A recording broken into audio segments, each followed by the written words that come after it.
Você pergunta e eu respondo. Galera, esse daqui é o Q&A do QA. Então, bora começar? Eu sou o Manny, QA Engineer há 9 anos, eu moro e trabalho aqui no Canadá, e bora pro vídeo.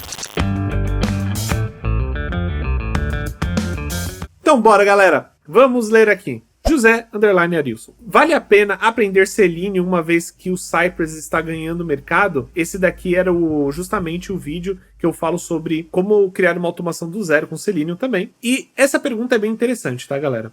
No caso, o Cypress realmente ele tá ganhando bastante mercado. O marketing do Cypress está incrível. Eles estão fazendo muita coisa de marketing para poder espalhar, né, a palavra do Cypress. E, sinceramente, ele é uma ferramenta incrível e tem muita empresa começando com ele. Porém, caso você queira aprender Selenium, é muito parecido como o Cypress funciona, tá? Óbvio, tem algumas coisas um pouco diferentes. Mas a diferença é tão pouca, você basicamente está utilizando JavaScript ali, a forma de escrever as coisas são extremamente parecidas, tá bom? Cypress ele é um pouquinho mais diferente da maioria, né?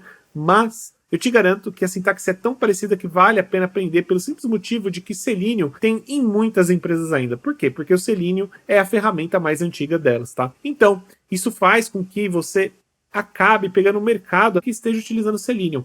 E aprender Selenium é super rápido. Além disso, tá? Tem também a questão de que se você está trabalhando aí por uma empresa que realmente sério, que é uma pessoa, um QA que realmente gosta de automatizar e gosta de trabalhar, mesmo que você não tenha experiência de trabalho aí com a ferramenta, né, com o Selenium, se você sabe Cypress e entende muito bem de Cypress, eles vão entender plenamente que você consegue aprender aí o Selenium. Caso você, obviamente, você tem que demonstrar interesse nisso também, tá? E é basicamente isso. José_Arilson, de novo, inclusive, ele perguntou aqui. Tenho duas dúvidas, inclusive é sobre o vídeo O que é Scrum, que é um dos cortes que a gente teve. A primeira dúvida dele, em metodologia ágil Scrum, após os testes do QA, é necessário realizar a validação, homologação com o PO ou com o líder técnico? E eu falei para ele, no caso, né, é muito interessante que você faça uma validação aí com o PO ou com o líder técnico, porém, é uma questão de maturidade da sua empresa, né, e obviamente do seu trabalho, de você tomar conta disso, tá? Caso você esteja, né, às vezes você é um QA que está iniciando, ou é um QA que ainda precisa de alguma ajuda ali, ou ainda está se provando dentro do time ou dentro da empresa, provavelmente, né, o PO ou o líder técnico vão querer fazer parte ali da homologação para poder ver, né, se você está trabalhando bem. Eu não acho isso tão legal, porém, na minha opinião, a validação final, no final das contas, é o QA. É o líder técnico e o PO que vão ter que brigar com o QA para garantir que o projeto realmente vai subir e você não vai barrar, tá certo? Então você é a última barreira, né? Você deveria ser ali, basicamente, a última barreira de defesa para antes de ir para a produção, tá certo? Porém, é uma maturidade de cada empresa também. Agora, a segunda pergunta que ele fez é, em Scrum, é necessário criar plano de teste de ser executado? Pergunto, pois me pediram para fazer dessa forma, mas acho que está errado. Olha, o que acontece? Em Scrum, é sempre legal você criar um plano de teste, tá? Inclusive, esse foi um dos últimos vídeos que eu gravei. Eu não sei se ele já saiu ou se ele vai sair ainda. Caso ele tenha saído, espero que você vá lá assistir também. Plano de teste é algo muito legal de se ter, porque é uma documentação que fala qual que é o plano de teste que você tem para a empresa, qual que é o plano de teste que você tem para o projeto, na verdade, né? Então, você ali vai falar, por exemplo, informações como qual é o escopo do projeto, qual a regra de negócio do projeto. Você vai falar também quais são os requisitos do projeto, saber como que o projeto funciona, quais são as principais funcionalidades do projeto, entender tudo isso. Colocar para eles, descrever qual que é o tipo de teste que você vai fazer.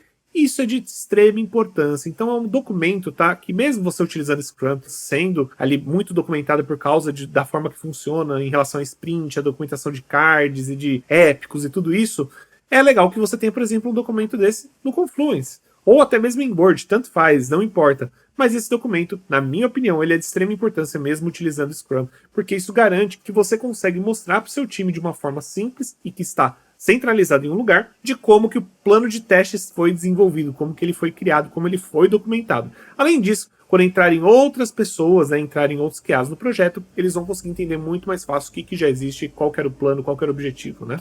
QA Mindset, da hora. Outro erro comum é confundir BDD com Gherkin.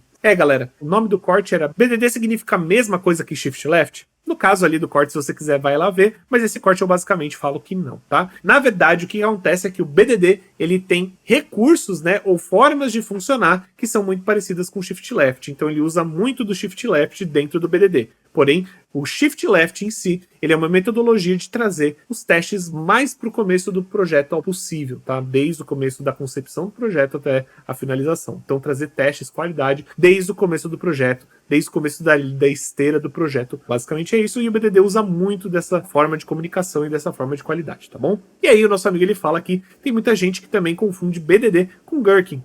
Exatamente. Quando a gente está utilizando o BDD, nós precisamos escrever, né, os nossos cenários de teste utilizando uma linguagem que se chama Gherkin, tá? Não necessariamente temos, mas é da forma que o BDD utiliza, tá bom? E a gente utiliza Gherkin para poder fazer isso. Então tananã, dado, tananã, tudo isso é do Gherkin, tá certo? Essa escrita é do Gherkin. E além disso, tem muita gente ainda por cima que acaba confundindo o Gherkin com o Cucumber, BDD com o Cucumber. Tudo isso faz aquela salada toda, né, de pepino e o pessoal não entende nada. Na minha opinião, tá, galera? Eu tenho, inclusive, um vídeo focado explicando a diferença de BDD, Cucumber, Gherkin, BDT no nosso canal, então você pode dar aqui uma olhada aqui na Lume que a gente tem esse vídeo. Eu não vou me alongar muito mais nesse assunto, mas eu vou dar a minha opinião, que eu sempre dou. Eu, sinceramente, acho que BDD é incrível em papel e muito, muito difícil de implementar. Caso você tenha mais interesse, vai naquele vídeo que tá muito legal. Silvio Correia 725. Seus vídeos são ótimos, sempre acompanho. Gostaria de fazer uma sugestão. Neste exemplo, você deixou a imagem solta, sem pasta, na raiz do Cypress. Como seria criando uma pasta, por exemplo, upload, e qual seria o comando na linha de código? Acho que seria select file upload /hostIcon.gif. Silvio, na verdade, é isso mesmo. Você tem razão, tá? Nesse projeto, que inclusive o projeto que ele está falando é o upload de arquivos com Cypress, é um projeto bem simples na qual eu faço um upload na parte de um site. Então eu faço um upload de uma imagem. E aí o que acontece? Nesse projeto eu acabo deixando essa imagem solta. Ela fica literalmente ali na pasta raiz do projeto. E como o Silvio muito bem pontuou, talvez essa não fosse a melhor forma, né, de se fazer. O que você poderia fazer era literalmente criar uma pasta. No caso, ele fala que pode se chamar upload, porém, eu acho que pode se chamar picture images, image files, alguma coisa do tipo, para dizer exatamente o que tem lá dentro, né? No caso, eu estava utilizando um GIF, né? E era uma imagem, basicamente. Então, você pode colocar ali dentro dessa pasta, isso vai ficar muito mais fácil das pessoas entenderem, tá certo? Ou até mesmo podia se chamar image upload, né? Aí utilizando a palavra que nosso querido amigo Silvio para deixar claro que está fazendo um upload de uma imagem ou que tem especificamente ali dentro. A não ser que você comece a colocar vários tipos de arquivos diferentes, aí você vai ter que mudar o nome da pasta ou criar uma pasta para esses outros tipos de arquivos e tentar separar. Independente, assim é bem mais organizado, tá? Inclusive, gostaria de agradecer a contribuição aí ao Silvio. Pedro Viana 6150. Mani, uma dúvida. Muitas vezes é atribuído como nível de teste os testes de aceite. Deixar de falar desse tópico seria alguma desvantagem na entrevista? No caso, aqui ele está falando do vídeo, né? Ele está comentando no vídeo perguntas e entrevistas técnicas para um QA Engineer. E galera, sinceramente, não é um problema você deixar de falar de um tópico, tá bom? Em específico, no caso aqui ele falou sobre casos de testes, né? Níveis de casos de teste ou tipos de casos de teste. Mas o que seria um problema? Eu acho que seria um problema, por exemplo, você ter um requisito de uma vaga e às vezes tem uma informação lá muito importante, né? Que eles querem que você saiba, ou algum tipo de tecnologia que eles querem que você saiba, ou algum tipo de experiência que eles querem saber se você sabe, e você acabar não falando na entrevista. Eu acho que é muito importante você sempre estar ali com uma colinha do lado, ver quais são os requisitos que eles pedem para a vaga, né?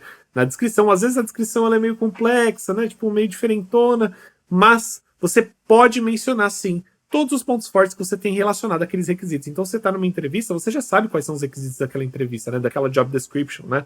Para aquele trabalho. Então, tente mencionar esses pontos na entrevista. Porém, se você deixar de falar porque simplesmente não fluiu, ou não entrou no momento, ou acabou o tempo que você estava conversando há muito tempo, não tem problema também. Mas tente sempre trazer informações que você acha que você é forte. Então, tente mostrar tudo que você acha que você é forte, por exemplo, de automação, se você entende bem, fale sobre automação, fale sobre projetos, fale sobre práticas de projeto de automação, de testes manuais também, fale sobre testes funcionais, testes não funcionais, fale como você trabalha dentro de uma equipe ágil, como você age com os desenvolvedores. Tudo isso é de extrema importância, tá? Inclusive estou trazendo até umas dicas a mais aqui, porque isso é muito bem visto pelos entrevistadores, não só pelo Tech Recruiter, mas também para o coordenador, o gerente daquela vaga que você está se aplicando. Costs Casts. Quais empresas utilizam testes de regressão? No caso, o vídeo que ele está falando aqui é do Veja os benefícios de automação no teste de regressão. E galera, basicamente tá aí, teste de regressão, ele é um tipo de teste. E o que esse teste de regressão faz? Ele basicamente pega todos os outros testes que você tem,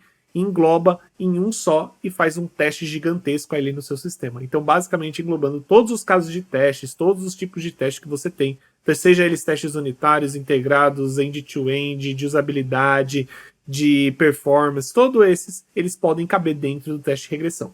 Então, basicamente, aí, a gente pode falar que toda empresa tem teste de regressão, sim, tá certo? Então, se não tem, deveria ter, mesmo que não tivesse nenhum QA, justamente para garantir que todo o sistema está funcionando. Então, é literalmente um teste de regressão. Ele garante que todas as funcionalidades do sistema estão funcionando. Obviamente, né, isso não, às vezes não é 100% possível, mas é garantir que a grande parte do sistema esteja funcionando, utilizando todos os tipos de teste que você já tem ali desenvolvidos, sejam eles manuais, sejam casos de testes já escritos, sejam testes exploratórios, sejam testes automatizados de front-end, sejam testes automatizados de integração, de componente, tanto faz, tá certo? Tudo isso vai rodar debaixo dos testes de regressão, conforme você selecionar. Que é a Mindset. De novo você, ótimo vídeo. Achei interessante o ponto sobre o nível técnico. Queria ouvir um pouco mais sobre conversão de salário para quem trabalha remoto no Brasil. Aqui no caso ele está falando sobre o vídeo como é ser QA Engineer na América do Norte. E galera, basicamente, tá, aqui eu vou fazer a conversão rápida para você, tá bom?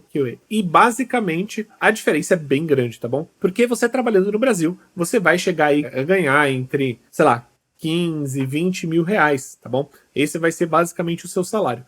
Porém, os salários remotos, tá, para gringa, né, para empresas americanas ou até mesmo canadenses, né, mas para americanas, você vai chegar a ganhar no mínimo aí uns 15 mil reais, tá certo?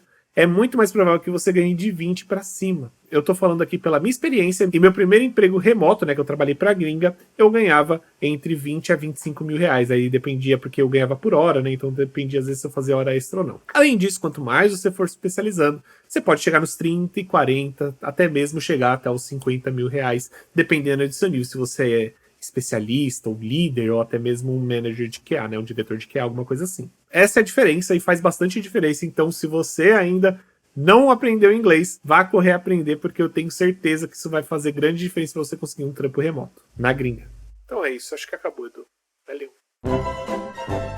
Ah, tá. Então, time, essas foram as perguntas. Eu espero que vocês tenham gostado. Se vocês gostaram, não esqueçam de dar um like e comentem mais para eu poder trazer mais desses vídeos, tá? Eu gostaria muito de trazer mais desses vídeos. Então pode perguntar aqui. Eu também talvez vou trazer um pouco do TikTok, vou trazer talvez um pouco do Instagram. Então pode perguntar, pode comentar lá que eu vou trazer aqui o Q&A do QA mais vezes, tá bom?